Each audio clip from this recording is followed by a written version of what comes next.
Готовность 10 секунд.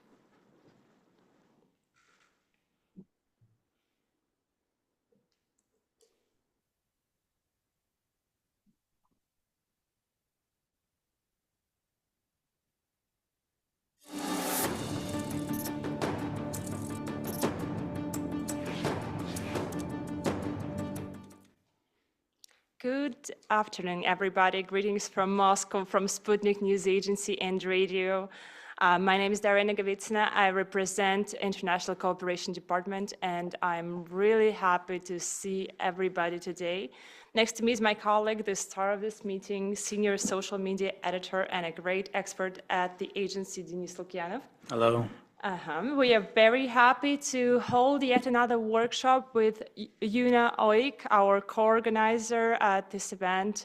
These workshops have become a very lovely tradition for us, and we are very excited to keep them going. So I would like to give the award to the media consultant of Yuna, Mr. Al-Zubair Al-Ansari, please. Assalamu alaikum wa rahmatullah. Good morning, everybody. Good afternoon. I would like to speak on behalf of the director of the Yuna OIC, Muhammad Abdurrabbu Al-Yabi, who wanted to be with us today, but he was busy and could not be here.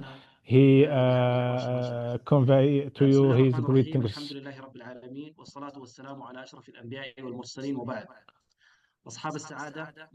Ladies, representative of the member agencies, the journalists, you are all welcome. I'm pleased to welcome you at the beginning of this virtual workshop in which we discuss one of the most important topics today, which is the deep fake using the artificial intelligence. The deep fake techniques have become a danger, especially today, due to the increasing development of these techniques, especially the application Sura, which is created photo, images and videos and publishing them on social media, which create a confusion between the real and fake image and videos. And so in this regard, despite its importance in creation, but its danger and risks are high as they bring to lose credibility and they tarnish the image of journalists and their credibility. Ladies and gentlemen, in the face of these challenges, we organized this workshop in collaboration with Sputnik about deepfake in order to discover together ways to uncover these fake techniques. So the artificial intelligence is a new reality imposing itself today, and so we need to approach it in a very careful way and to have a global approach dealing with it. This workshop comes in the framework of a series of workshops organized by the Yuna agency in cooperation with some renowned international agencies, including Sputnik, which has a very great experience in this field.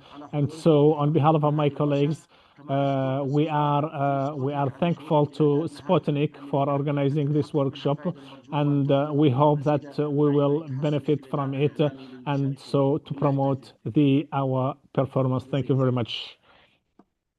Thank you very much for your kind words. Our collaboration is of great value to us, and we are very delighted to see it flourishing. When our organization signed MOU in 2021, we were fully committed to making it an effective and practical cooperation, and we are very pleased to see it's working so well. So I'll say just a few words about Sputnik. It's a modern news agency whose products include newswires, websites, social media networks, mobile apps, radio broadcasts, and of course, multimedia press centers. In one of these, we're here today. Our headquarters is located in Moscow, and our regional offices are located in key regions worldwide, such as India, New Delhi, China, Beijing, Egypt, Cairo, Ethiopia, Addis Ababa, and, well, others, of course. Our Russian media group, Россия сегодня, established the Sputnik brand in 2014, and today the editorial staff of Sputnik works in more than 30 languages, including English, Spanish, French, Amharic, Swahili, Arabic, well, and others. And we have newswire services that work around the clock in English, Spanish, Arabic, Chinese, and Farsi. Our workshop today is within the framework of Sputnik Pro project, which is an international training project by Sputnik for journalists, journalism students, and press services. And the objectives of this workshop are to share experience with international colleagues, to bring more multiculturalism to journalism, and to develop international media communications. So before we start our workshop, I would like to remind everybody that you can ask your questions in the chat via Zoom, and I will later ask them to the speaker. So now we are going to discuss a very relevant topic, how to identify deepfakes using AI. And I'm presenting to you the star of this session. He's next to me, a great expert of the agency, Denis Lukyanov. He graduated from Faculty of Foreign Languages and Regional Studies at Lomonosov Moscow State University. His areas of expertise include international relations and regions such as Korea, the Russian Far East, and Turkic countries. In 2015, he joined Sputnik as a features editor and later became a special correspondent for Sputnik Mundo. He has covered various events, including Eastern Economic Forum in Vladivostok, Russia, and reported from Russian military industrial plants. He has also written many opinion pieces focused on Korea, the United States, and international affairs. Additionally, he conducted numerous interviews with different experts and celebrities. So, Denise, the floor is yours. Thank you so much, Daria. Thank you, everybody. So today we're going to discuss a very interesting topic, the AI and how we can distinguish real images from deepfakes made with artificial intelligence. This is a very important topic because with each day passing, we can see that AIs are becoming more and more sophisticated, and it becomes more and more difficult to distinguish real images and videos from the ones that are made with AIs and can be considered deepfakes. I will share with you not only the information, the basic information about the topic, but again, I will share with you some information based on my personal experience with artificial intelligence, because here at Sputnik we work closely with AI applications, AI services, and at Sputnik we even have our own AI products that are used worldwide, and we are becoming more and more we're becoming more and more we use more and more services based on artificial intelligence here at Sputnik, because we consider that the services of that type are the future of the journalism. And as I've already said, I'll show you some examples with my presentation that I've prepared for you today. Коллеги, можно вывести, пожалуйста, презентацию на экран? Yeah, so as I've already said, the topic of today is how to distinguish between a real image and a deepfake using AI. But it is important to say here that the topic of today will not only cover the topic of artificial intelligence usage in order to distinguish those images, but also how can we distinguish these deep fakes from real images by ourselves. So not only using artificial intelligence, but only with our own eyes. Let's put it like this. So how can we do this? As I already said, the artificial intelligence services are becoming more and more sophisticated. Recently, Sora 2 has gone official, and some people can already use it. We can see that at YouTube and other video platforms, there are plenty of videos that are made with Sora, especially with animals, saving children. This is like one of the most common topic of the videos nowadays. And we see that it is so difficult to distinguish those videos from the real ones, because the quality of the image made by AI is is very high. And some people at the comment section, for example, if you open the comment section, they believe that those images are real, and only few people can they can indicate that these images are made by AI. For example, as I already mentioned, there are some videos of pets saving children, and there are minor effects in these videos that can show us that the video is not real. For example, at one point, there's a kid holding a spoon in his hand, and at the other second, the spoon is on the floor. So we can say that this video is made by AI because it has glitches. So the most important thing that can help us distinguish the images from deepfakes, real images from these deepfakes, especially in videos, are glitches, because glitches are very common, even at the most sophisticated AI services. So, but I think maybe in like even 5 years or so, we will see videos with a few glitches, and it will be almost impossible to distinguish the real videos from AI videos with your own eyes. So you will require some additional AI that works especially with deepfakes. So this is one of the most important part of the topic of today, and I'll cover it a little bit later. So first, we'll speak about the images that we can distinguish with our own eyes. So the images that are static can be proven to be AI made if we pay our attention to reflections, lights, and shadows. These are the three main indicators that allow us to understand how real the image is. So it is important to say here that deepfakes often fail to recreate realistic reflections. So if there's a mirror in the image, you will see that at some point the AI is not able to copy the image, the main image in the illustration. For example, if there's a guy standing straight on the image, so in the mirror reflection, he can be a little bit distorted. He can look a little bit distorted. And this is how you can differentiate a real photo from an AI-made one. And also, it is important to say that there are reflections in the eyes that can help us distinguish those photos one from another.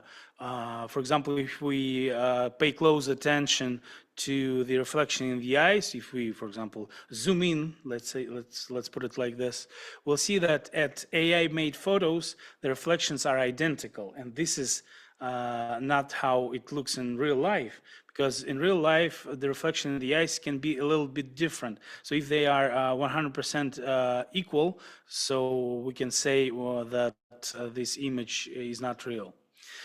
So not on the eyes, actually. If you pay attention at the reflections on the glasses in the image, you can also say if the image is real or not. Yeah. The other thing, the other important thing here is that AI always fails to, at this point, because this can change very quickly, but at this point, AIs frequently feature inconsistent shadows. So for example, again, the shadow can be distorted. And this is how you can differentiate of real images from deepfakes. But for example, we have static images which are easier to manipulate, and we have videos which are more difficult to manipulate. So for example, reflections, lights, and shadows can be more difficult to hide on the videos because they are in motion, let's put it like this. And it is thus it is easier to find inconsistencies on videos than on static images, because, as I've already said, images, deepfake images, can be manipulated, and they can be changed in the way that it would be difficult to differentiate from deepfake. So speaking about reflections here, we have two images that are, one of which is made with AI, and the other one is made with just with a normal camera. Let's say it like this. So the one on the right actually is made with AI. And how can we know that, you may ask?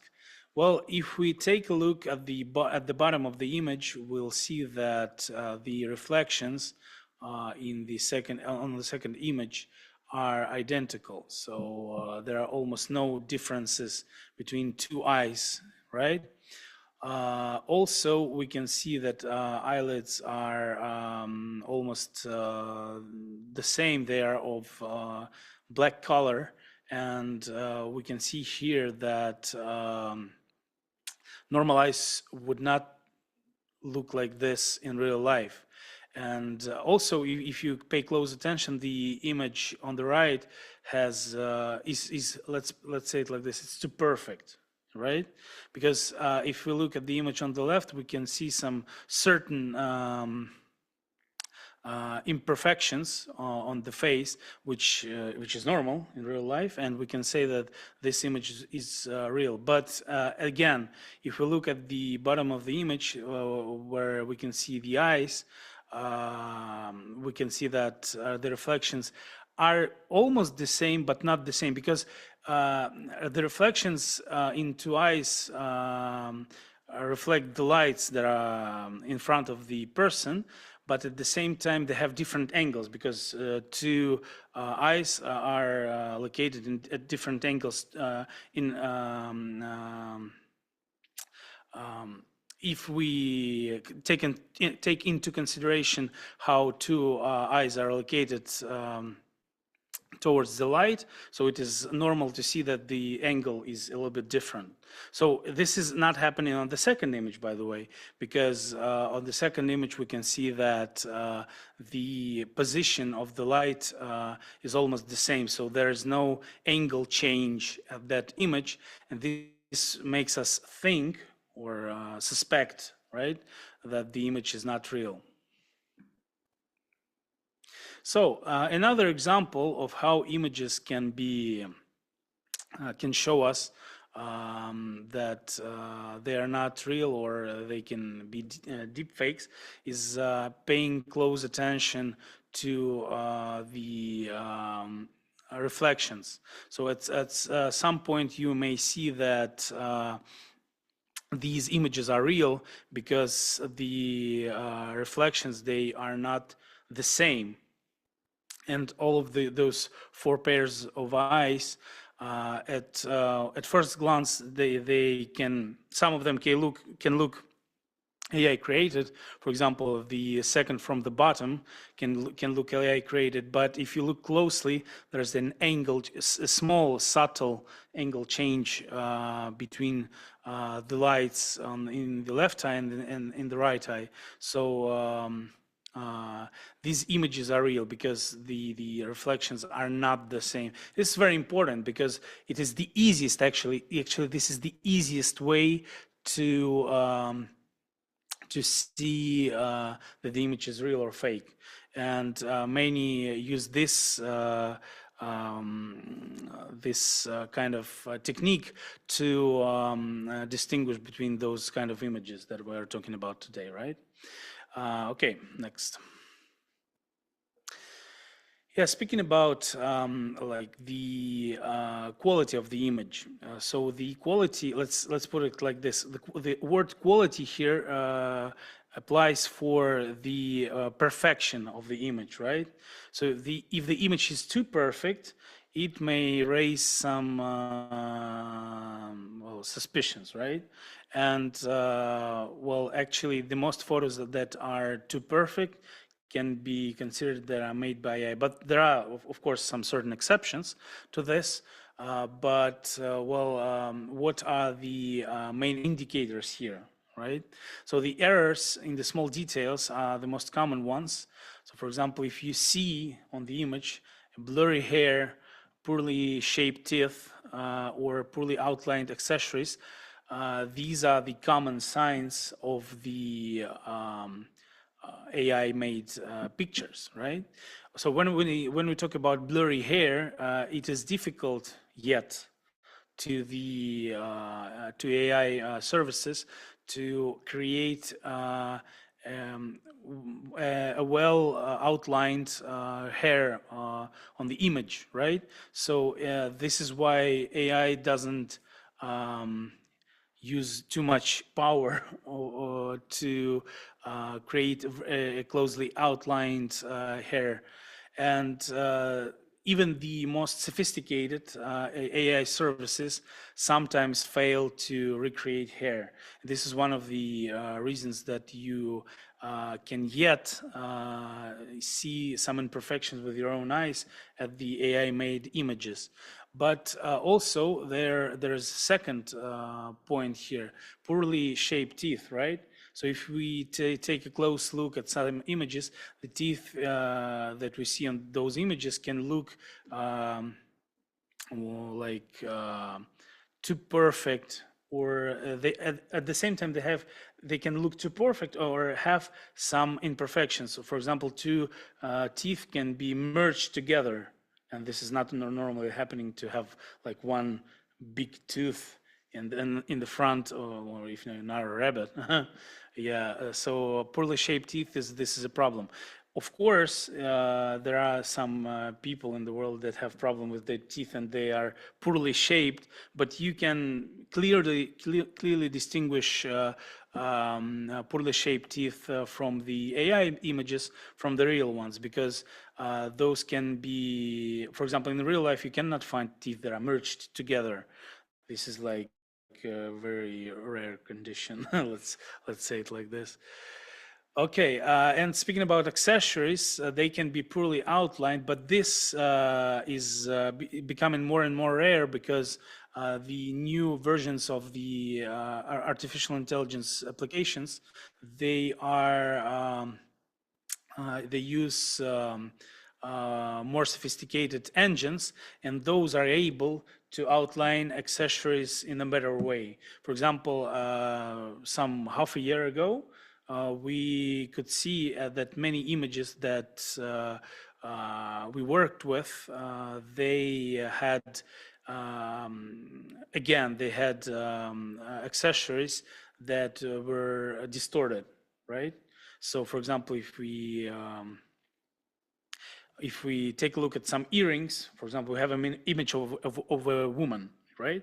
And she has some earrings. Those earrings normally, like at the previous versions of AI apps, those earrings were so distorted that it was so obvious that the image was fake, that you could see it with your own eye without any problem.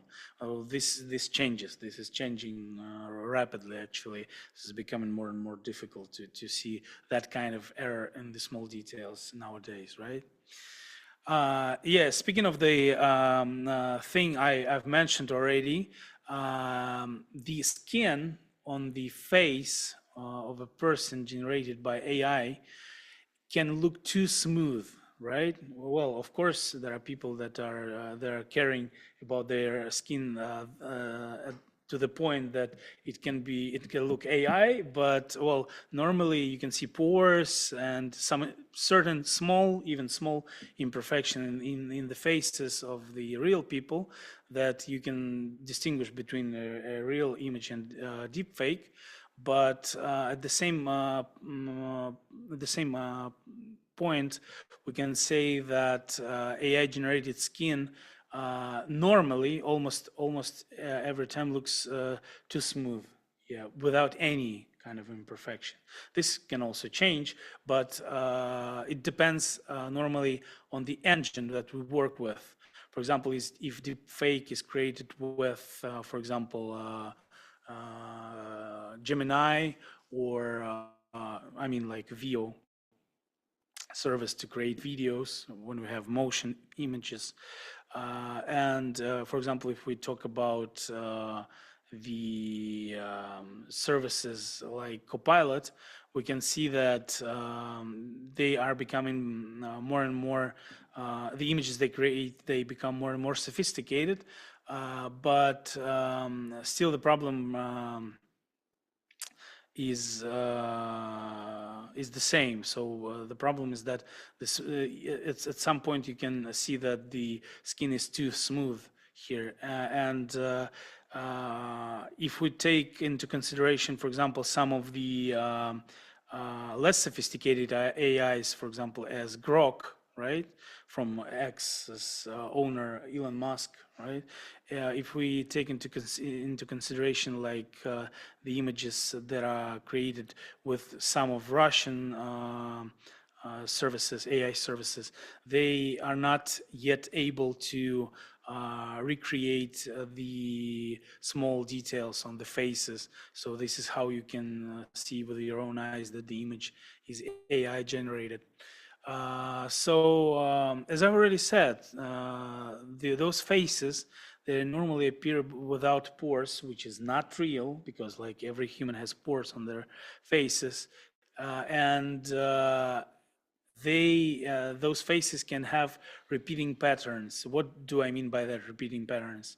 For example, if you generate several images, you can see that the outline of the face can look similar to the other images you generated, because AIs, they normally base those its images on the ones that you made previously. For example, if you have a continuous chat with the AI, at some point AI can generate images that look a little bit similar with the ones you created, like, for example, 10 minutes ago. Yeah, and speaking about other notions of repeating patterns, we can see here that at some AIs that are not yet that sophisticated, we can see that those AIs can reflect two parts of the faces. For example, the left section of the face can look like mirrored. For example, you can have the right section that is the mirrored part of the mirrored image of the left side of the face. So this is how you can see those small details on the faces. Yes, this is difficult to distinguish between those things with your own eye, right? But if you work with AIs and deepfakes on a daily basis, you can like use those techniques that I've mentioned in your job, and you can use these techniques to that with experience that will help you to differentiate deepfakes. And this is actually very important at our job. As a journalists, we are entitled to work with the verification of the information. And at this time, nowadays, we have to be very careful with the information we publish, because even some experienced journalists find it difficult to differentiate between deepfakes and real images. And at some point, you can just publish some images that are not real, and some people will find out that those images are not real, and your reputation may suffer from this. And well, as we all know, the journalists may build their reputation for years and lose it in just 1 second. And this is why it is important to be careful with videos, especially, and images nowadays, because, well, the news itself, for example, you publish a news story and it is based on some images, on some videos. And for example, the video can be AI made, and so the whole story can be based on something that didn't even happen in this world. And well, if people find out that you messed up with this, your reputation may suffer greatly from this kind of thing. And this is why it is so important to understand all of those things. Yeah, if you find it difficult to work with AIs by yourself, if you require more and more experience to find out if the images are real or not, you may use artificial intelligence applications that are made especially to differentiate from real images. And those applications, they do exist already. Normally they cost some money, right?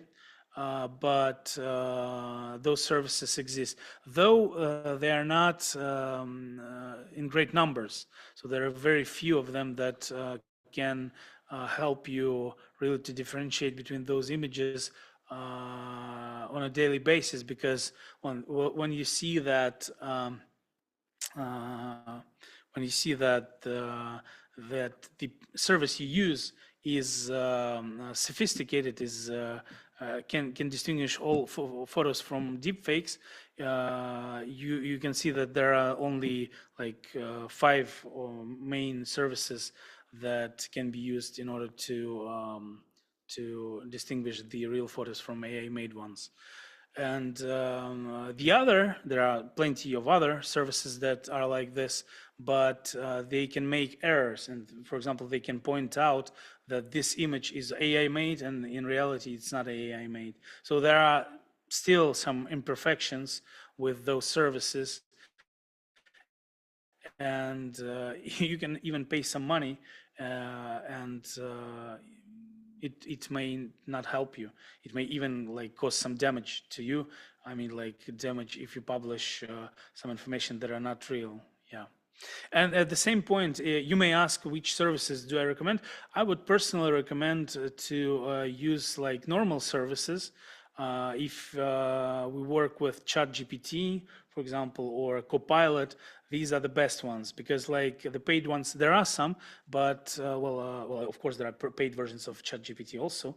But you know, I would recommend, as if we refer to AI services, I would certainly recommend to use ChatGPT for images. And if you generate images, if you do the other way, so the best service that I use is Copilot.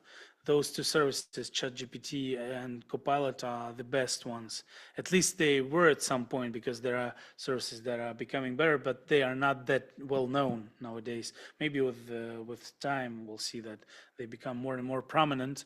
But well, at this point, like the most popular ones are the best ones, because like those companies like OpenAI, Microsoft, and Google, if we talk about Gemini, those services are like, they have the most investment they can get, and at the same point, those companies, they invest in their products, those AI applications that can help you at your work. So yeah, I would recommend those three. So like OpenAI with ChatGPT, Microsoft with Copilot, and Gemini with Google. But at the same point, I would not recommend to work closely with Grok, because Grok is not like the best AI application that we have at this time.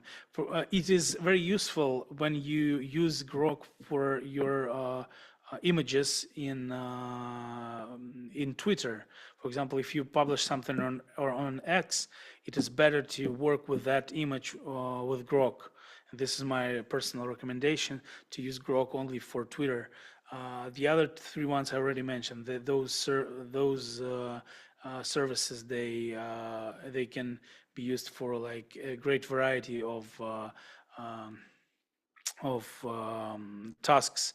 Not only they can be used to find deep fakes, right? Yeah, speaking about the imperfections made by AIs, for example, if you generate something even with the most sophisticated services I mentioned, you can see that those images, they look a little bit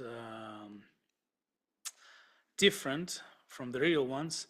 For example, the first one on the left is obviously obviously it is AI generated one.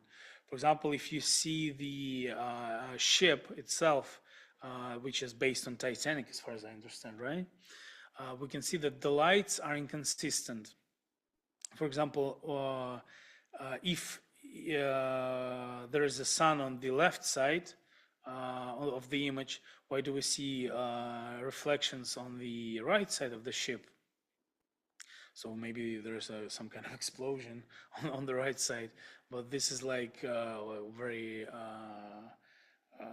rare occasion, right? In the ocean. So probably this is like the indicator that the image is not real. And well, obviously, if you take a look at the whole image, it looks not real.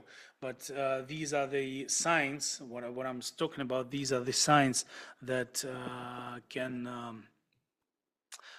show us even more that the image is deepfake. Well, deepfake only applies when you talk about normally when we talk about the faces, but there are also some fakes with the images of some transport or just nature, and etc. And today, especially, we're talking about all of those fakes in the that can be found on the internet. Also, if we take a look again at the image on the left, we can see that the masts and chimneys on the left image are incorrect, and we see again here that normally the ships of that time, if we talk about some kind of ship that looked like Titanic, they did not have that many masts, right? For example, if we consider the image, take into consideration the image on the right, we can see that the mast is the only one on the ship, and there are no more than one. On the left side, there are three, and they are actually not needed if you think it if you think about it, they are not needed there. So obviously those two images, well, the image on the right is obviously real because like it's an old photo, but you should be careful because nowadays AI can generate images that can look historical. This only depends on your prompt. If you write your prompt very well, you can generate even the image that looks real, like the one on the right, right? So it depends on the prompt. Also, many people, they can get the images like the one on the left, but they can improve the AI fake by using more and more prompts. For example, you may know that when using the ChatGPT or Gemini, you can get the result, but if you're not satisfied with the result, you can also write another prompt saying what parts of the image should be changed. For example, looking at the left side of the image on the AI generated fake, I would say that I would write a prompt asking to eliminate the masts and to improve the lighting and the number of chimneys, and this may look even better than the one that we got at the first place. But judging by my personal experience, I can say that nowadays even the most sophisticated AIs, they can not provide you with the best result even after writing several prompts. It can get better, as I've already said, but it doesn't give you a guarantee that you will get the perfect image, because, for example, at some point you may get the needed amount of masts on the ship, but at the same time it can add a mast, for example, on the back side, or for example on the right side of the image. So it helps you to improve the image at one point, and on the other side of the image it adds something that weren't there in the first place. This is actually the problem, because AIs have not yet been able to work in a way we need it to. And so it is important to say that AI still is not perfect, and you may spend like several hours trying to improve the image with AI, but the best advice at this point would be to get the closest result you can get with AI, and then improve the image by using some applications like Adobe Photoshop, or some other ones like Figma and the other services available on the internet. I'm just saying that you better not spend a lot of time trying to get what you want by using only prompts. So you should get as close as you need to the image you needed, and then you improve it with the normal services. So I think maybe in 5 years the AIs will get it right, and they will not need many more prompts in order to get the image you needed. But we are yet are a little bit far away from that, right? Okay, speaking about the images that we can get on the internet, and it is difficult to differentiate those images from the real ones. If we pay close attention to this image, it may look so real, but there are indicators that show us that the image is deep fake. So here, the most important thing that I would like pay your attention to is number 4. We already discussed it. This is earrings. So those small accessories that we use on the image are distorted. So you can see, if you take a closer look to the image, you can see that the earrings are distorted, and it is because AIs are yet not able to change the image in a way we need it to. For example, if you just write in your prompt that you need some accessories on the image, it can draw whatever it wants. So, for example, AI can generate some images that are not the ones you wanted, and so it is better if you write prompts. It is better to stipulate especially the kind of accessory you want it to draw. For example, if you write about earrings in your prompt, you should mention the color, the shape, the position, and well, it is always better to write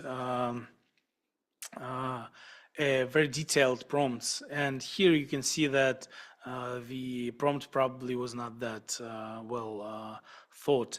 So again, the earrings are the easiest way to distinguish between real photos. I mean, not earrings, sorry. I mean, accessories are the easiest way to distinguish between real images and deepfakes. So again, if we take a look at this photo, we'll see that the hair actually is not that bad, because normally hair is more blurred.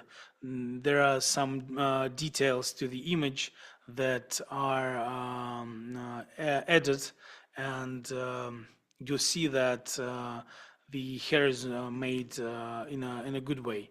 But at the same time, if we take a look just behind the person, we'll see that there's a blurred background, and this is one of the signs that the image is AI made. Why is it so? Because normally AIs do not generate images, I mean deepfakes with detailed background unless you ask it to. For example, if you ask in your prompt about the background, if you require a detailed background, you can stipulate this in your prompt, and actually the most recent engines of AIs, they are able to generate a well-designed background in the back. So but this is not like the main indicator, because, for example, if you remember that on iPhone, and some new iPhones have this feature that allows us to take photos with blurry background. It doesn't mean that all of the photos with a blurry background are AI made. For example, that kind of picture could be made with an iPhone, and this is like a normal thing to observe on those images. So speaking about reflections, if you take a look at the glosses, the reflections are not that similar, but again, the angle is almost the same, and this is why, I mean, the angle of the reflections, and this is why it can be considered, though not for sure, it can be considered that the image is a deep fake. Well, actually here, judging by the lights reflected on the glosses, it is quite difficult to distinguish between a real photo and the not real one, right? If we take a look a little bit higher at the top part of the eyes, we can see that that part looks like almost mirrored in comparison to the left side to the left eye. So this is like one of the indicators. When we see repeating patterns on the image, it can be considered one of the signs that the image is not real.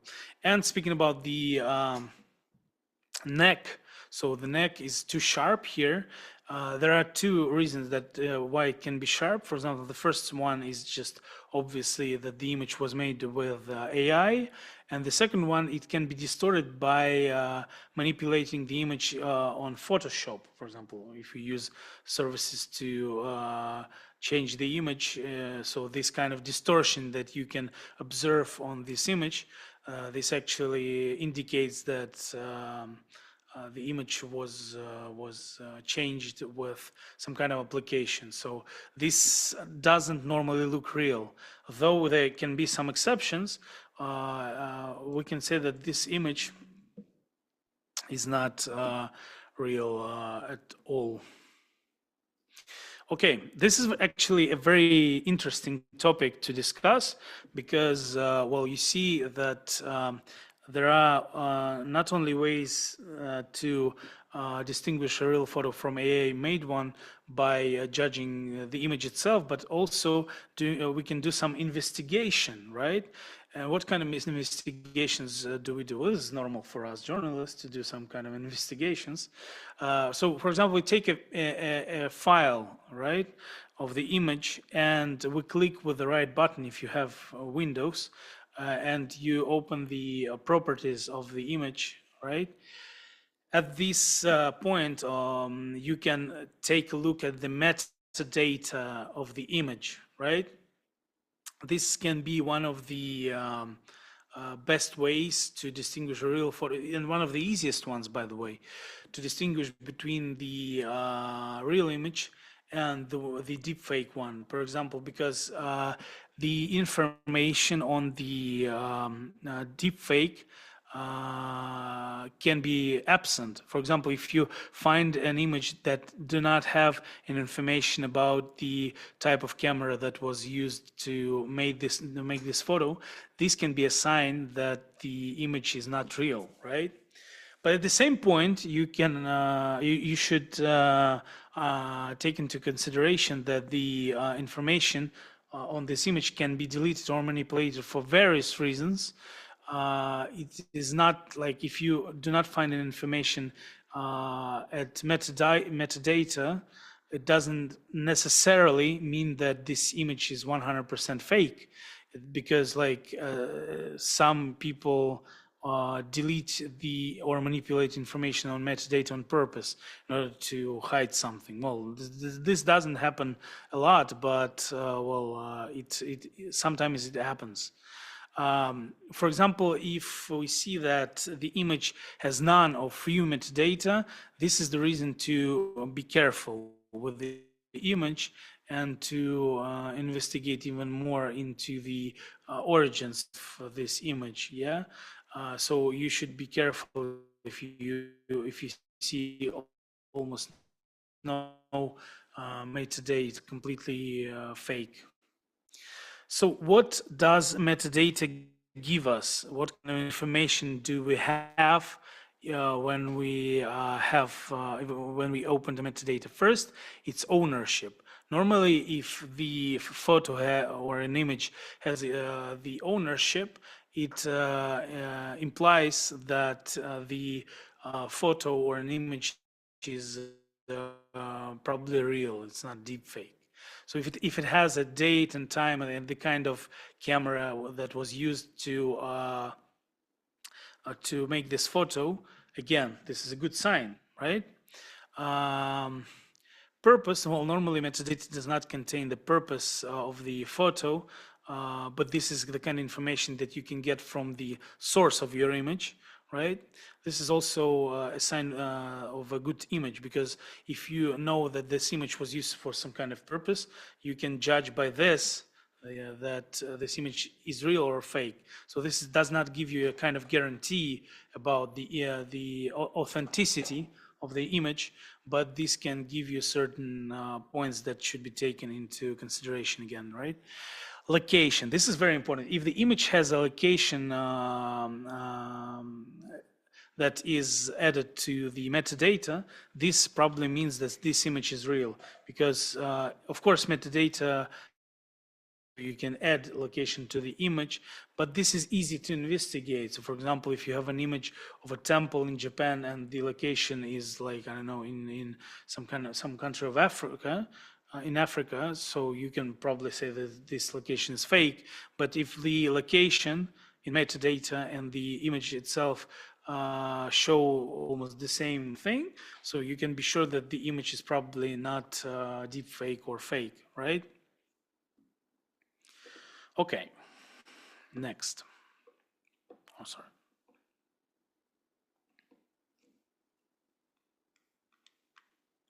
Yeah, this is how metadata normally looks on real images. So here we can see the type of camera that was used and all of the information about the photo that you need, right? So this, if you open properties of the image and you see this kind of information, this is a good sign. Right?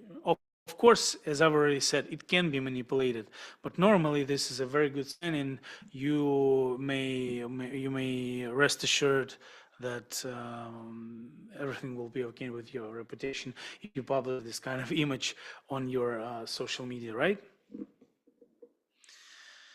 Okay, so comparison with actual data. So what are the other ways to compare the image you found with the real images? So you can just Google it, right?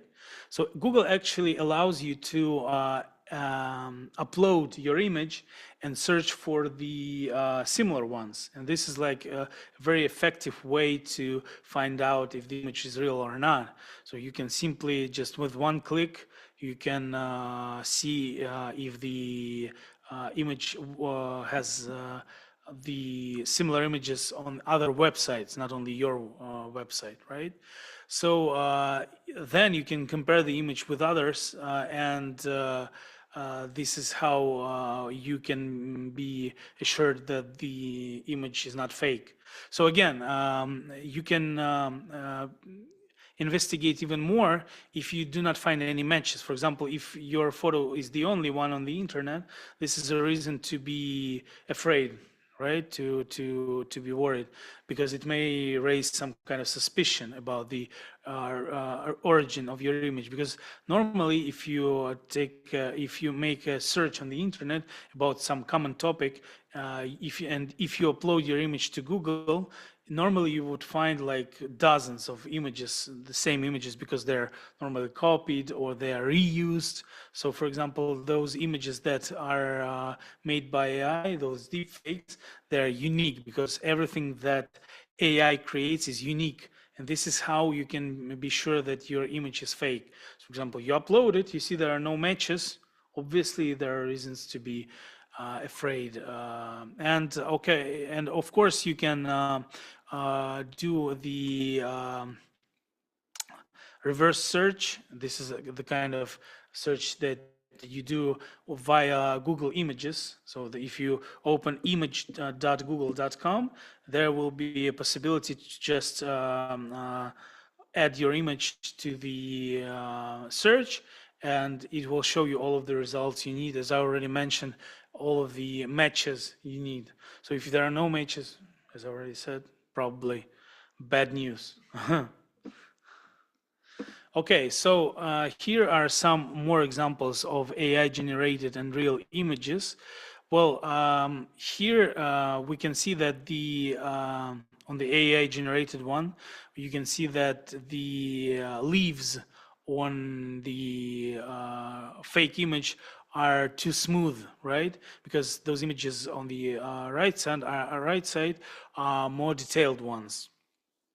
And also the water on the left image is too smooth, though there are some good reflections on the image.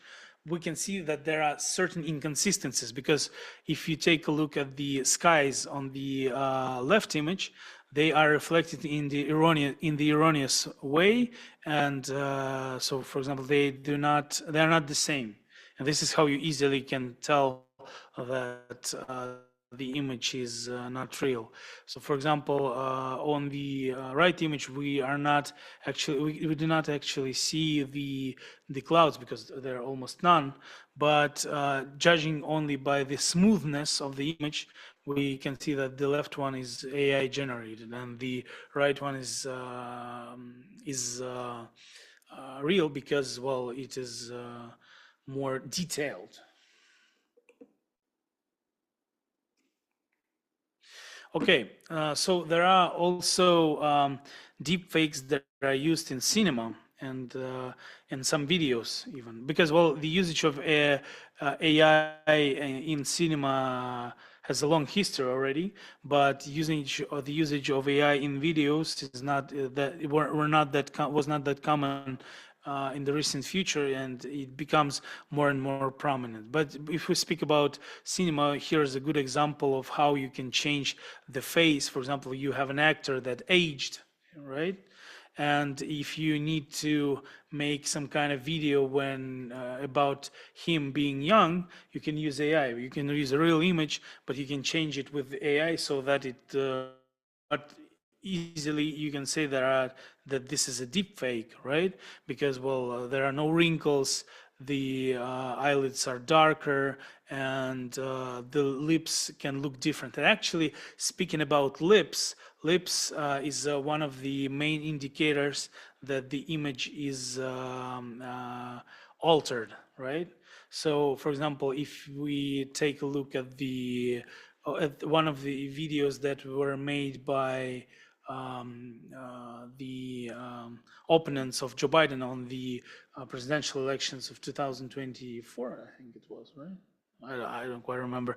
Not far, well, it was like 1 year ago, if I'm not mistaken. So the thing here is that Joe Biden image was manipulated, and he had like,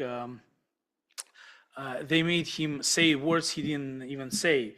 And for example, it looked unreal, and everybody knew that this was a deep fake just because the lips motion was not that good. So this is what we call lip sync, right?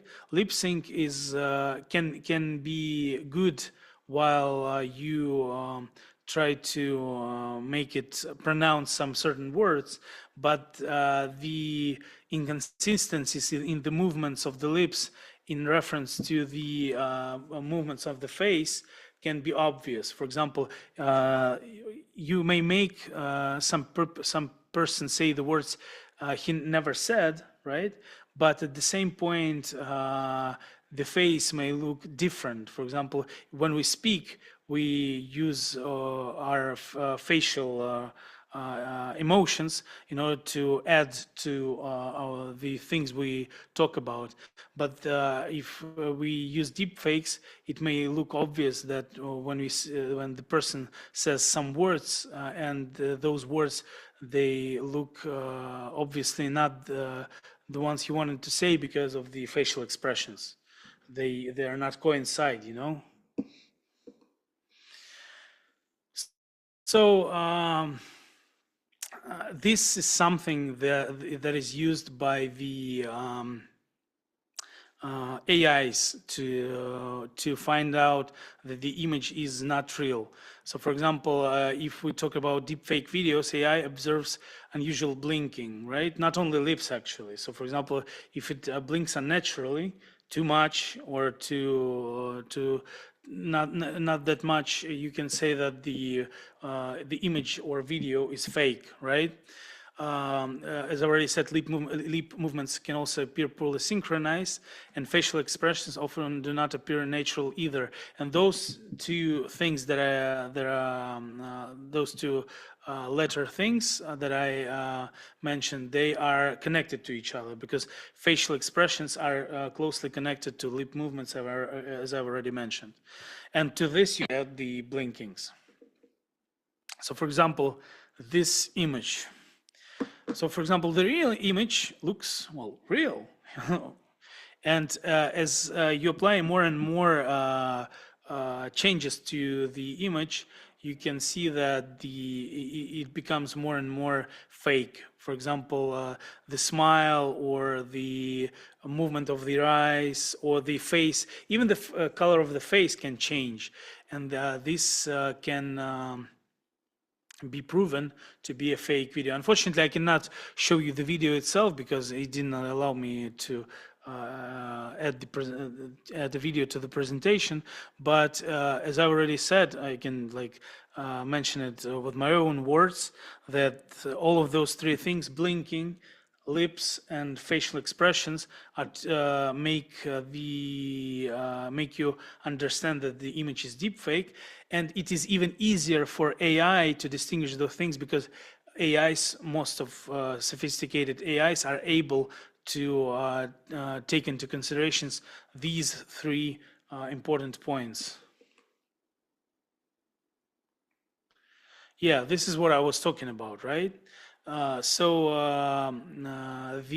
expressions on Joe Biden's face here are not that not that real, I would say, right?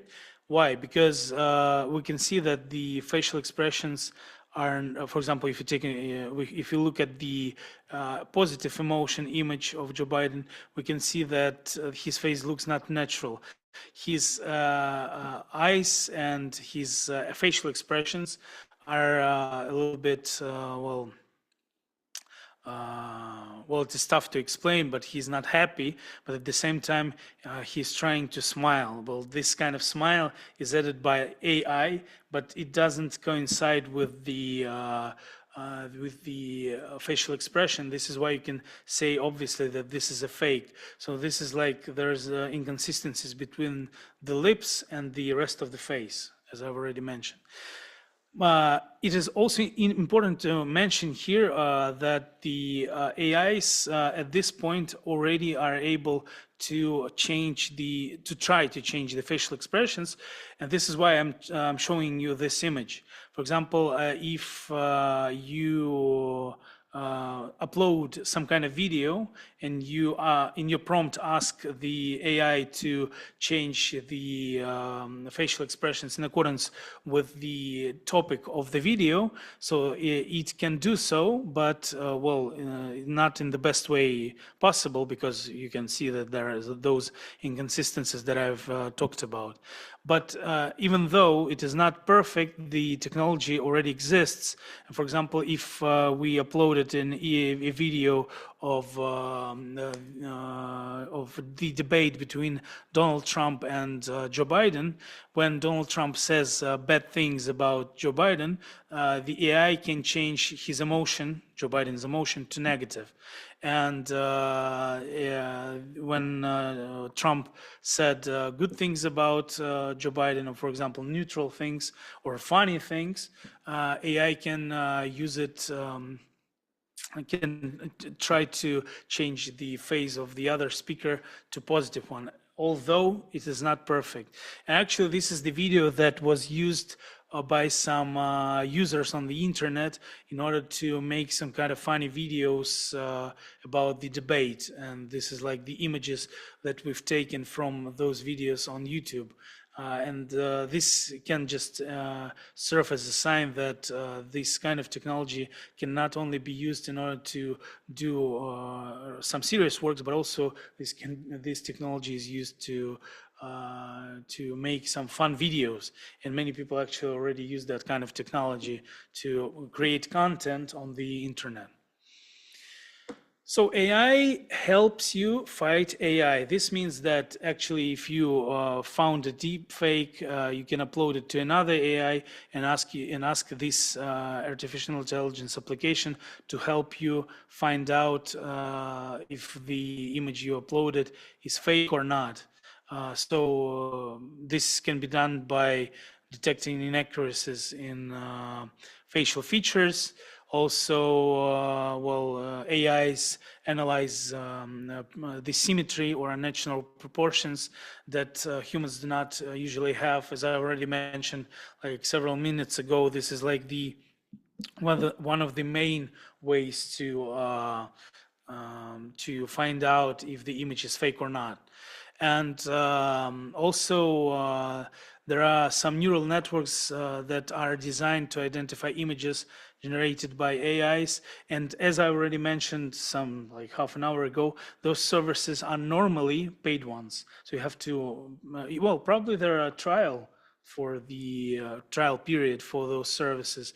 But as I already mentioned, when you work with the images, my best recommendation would be to try to work with the main services like ChatGPT, Gemini, and Copilot. Those may not provide you with all of the features, but at least they are accurate and you can rely on them.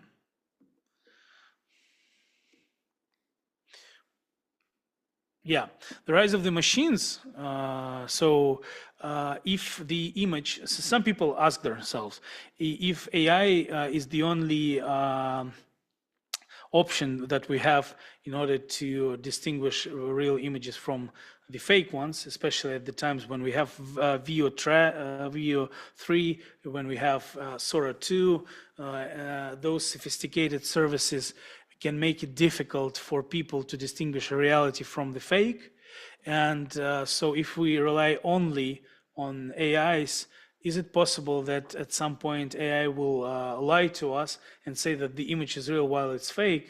Well, some people say that is not possible, but because AI, they do not have their personal opinion. But really, many people on the internet in some countries, they are not sure about this. But actually, well, I personally think that it's not possible, because AI is not what we think. It's not like real intelligence. It's just a machine that works in accordance with some certain how shall I put it? It has like its own patterns, and it follows those patterns in strong compliance with those patterns, right?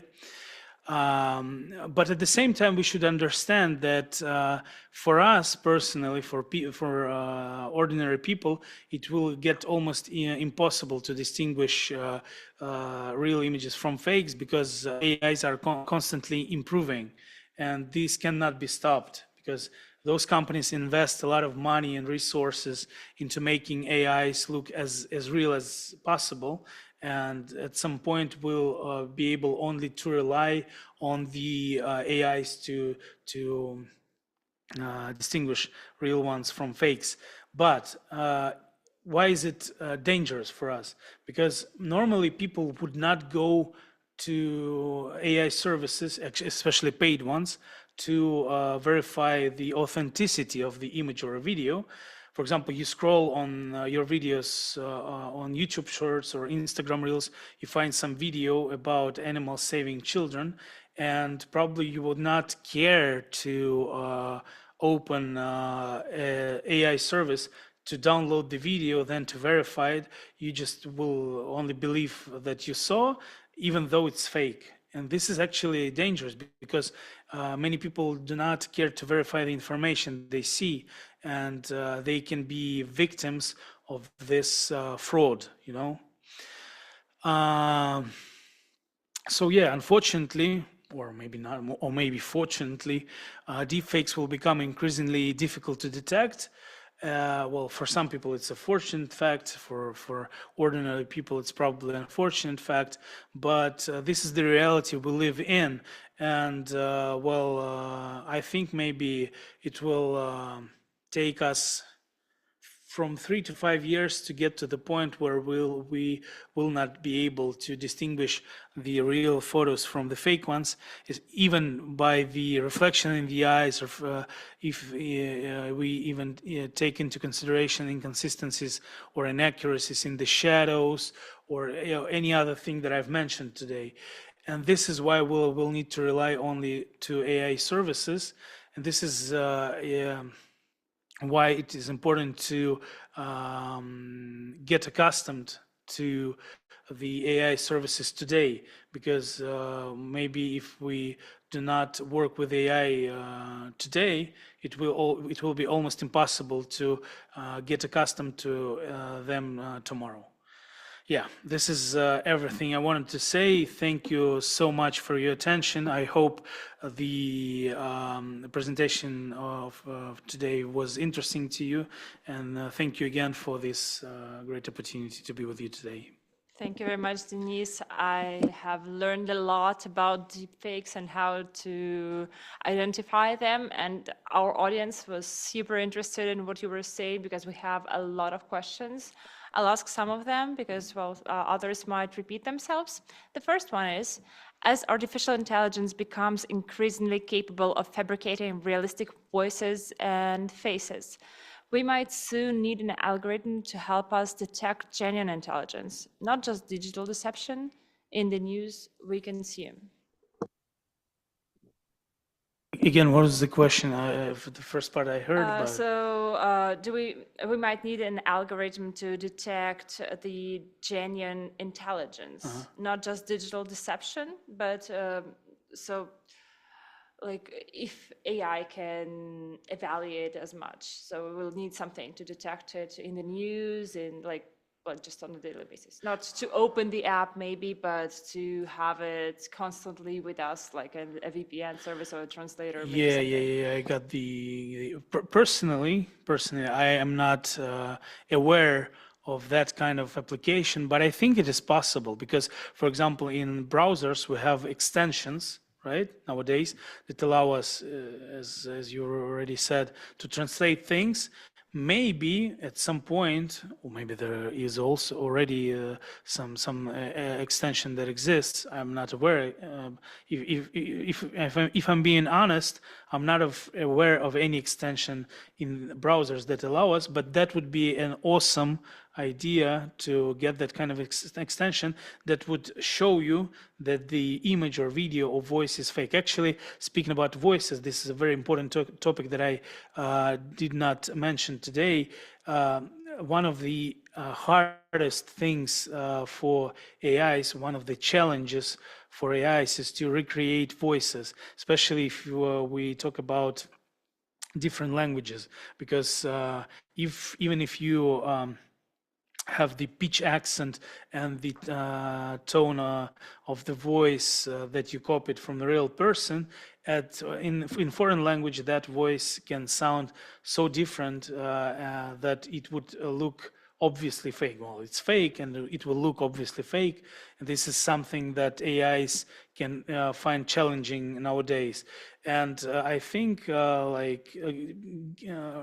getting back to the previous question, I may say that those kind of extensions are a good business idea. I will use it probably to make it myself. No, we're speaking seriously. This is it would be really useful for many people because and I think maybe some social media networks, for example, like Instagram and other Meta websites like Facebook, or for example, X by Elon Musk, they are introducing some features that can help you see that the content was made by AI, but nowadays it is yet the one that should be made by the author. What do I mean by that? For example, if you used the AI in your video on YouTube, or for example, if you're uploading an Instagram reel, you have the possibility to enable the toggle that will show you and to the other people in your audience that this video was made with the usage of AI. And this is very important because some people can really think that the image is real.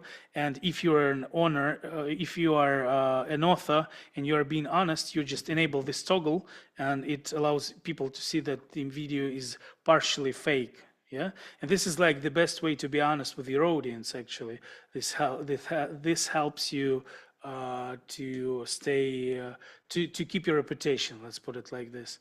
So this is like the one way to do it with your own hands, and the other thing would be to create extensions in browsers or some social media networks. Thank you. Oh, sorry. So the next questions are about how to protect yourself from AI, from deepfakes. For example, one of the questions was if it was safe to put your information into the paid ChatGPT, and the other one was like how to protect yourself from being an object to a deepfake, from your images being used to create something like this. Extremely hard to do that, extremely hard because, well, the internet contains a lot of information about almost every one of us who uses it. And it is important to say here, it is important to point out that it is almost impossible to protect yourself from your image being used in a deepfake, even without your confirmation, without your permission. And actually this is very it's a challenging topic nowadays, and I think it should be a matter that should be reviewed by the governments. Actually, there should be some laws about using the image on the internet. As far as I know, some of the countries of the world, they already working on it, but they are not yet like they're not yet a universal rule that would protect you from this. And for example, many people who use fraud in order to get money use voices. For example, they get your voice, they copy it, they add the text, they can call your relatives and say like that, like, mom, I'm in danger, I need some money, send this money to this bank account. And this this is one of the main frauds and deepfakes that are used over the world in order to get money from people who do not suspect anything, especially the people who are in their old age. Unfortunately, at this point, but I will try to resume my answer. Unfortunately, at this point, there are almost no way to protect yourself. But I think maybe in the upcoming years, some countries, some main countries of the world, they will get some, they will make some amendments to the legislation, to their laws, in order to regulate that kind of work. Maybe they will introduce some you know, you can get imprisoned for that kind of things if you use fraud in order to get money. But also the usage of your voice and the faces also should be regulated by the government in order to protect your identity. And what about the apps themselves stealing your data and making it available to general public? Well, the easiest way is not to use anything, to be honest. But we may not understand this, but when we select a tick on the user's agreement to some applications that we download, normally most of the people do not read those user agreements. We agree to many things that allow these creators or the owners of the apps to use our data to the point that it can be shared with the third party. And this is actually a very unfortunate thing.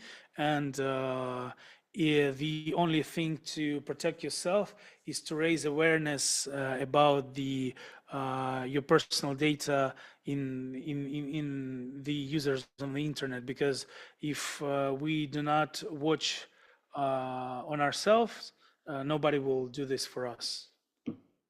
All right, so that is a thing for us to think about. Another question is from Dr. Alajimanta Drame. Good afternoon from International Islamic Fight Academy of OIC in Jeddah. I would like to ask what kind of precautions should international organizations such as mine take to mitigate against deepfakes? Well, again, it is better to use services that are available on the internet because, it is difficult to do this like with your own eyes, with your own hands, to find deepfakes.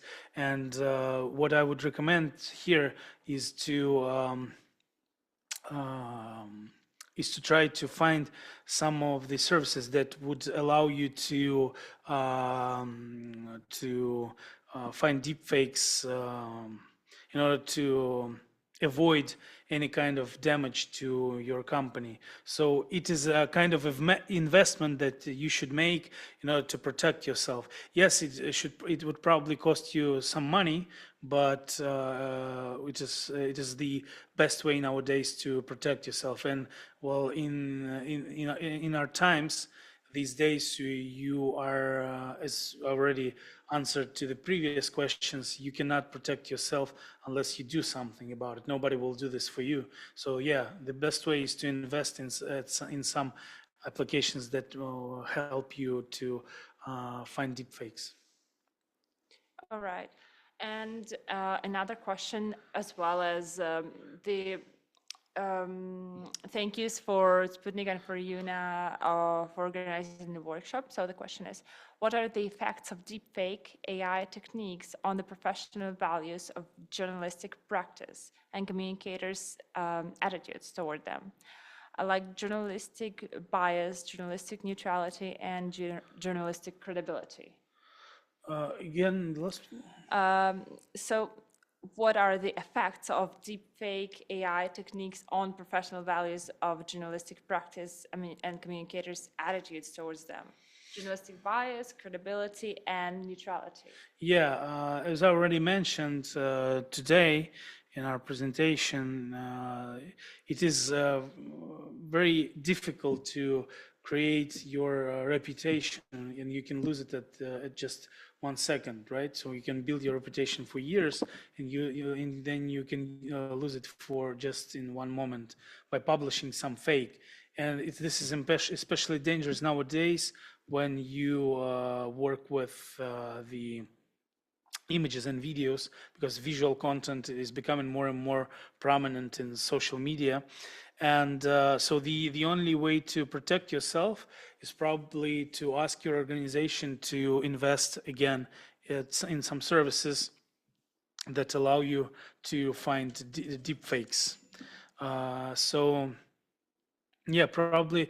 I would say this for Sputnik. For example, here in Sputnik, we have paid versions for ChatGPT and several other AI services. I would not name all of them because we have a long list. And we invest in this kind of things in order not to be how shall I put this? It is done just because we do not want to lose our reputation. We work really hard to be honest with our audience, and this is why we just pay money for the paid versions of some AI services, and this helps us a lot.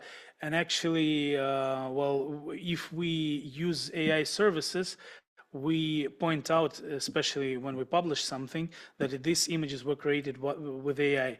And this is something that I would recommend in order to to keep up with your reputation. So in order to keep up with your reputation, you should use AI because this is the future of journalism. But when you use it, you should point out especially that this was made with the usage of AI. This is important to be honest with your audience. Thank you, Denise, once again. Well, this was a very interesting session. We have all learned a lot, and I hope that every one of us can now identify deepfakes and protect ourselves, at least, from being mistaken.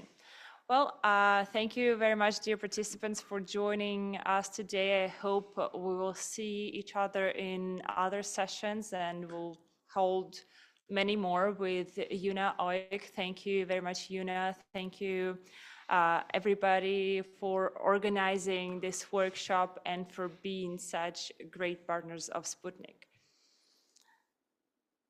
I wish you all a great day, and I will see you hopefully soon in the next sessions. Thank you and goodbye. Thank you. شكرا جزيلا. شكرا جزيلا. Thank you very much.